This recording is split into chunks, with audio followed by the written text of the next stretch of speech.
各位觀眾，我而家咧係身處喺廣福村嘅，咁咧呢一度咧一河之隔咧就係本台蜂巢電視嘅始創地聖公會院謝夢芹小學啦。咁呢一度咧，由於過於接近災場，會受濃煙影響嘅關係咧，咁所以已經咧係被納入係呢一個嘅撤退嘅範圍。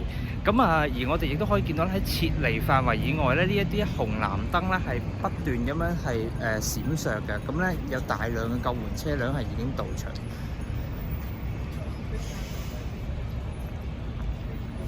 咁現場亦都有唔少嘅市民喺度圍觀嘅。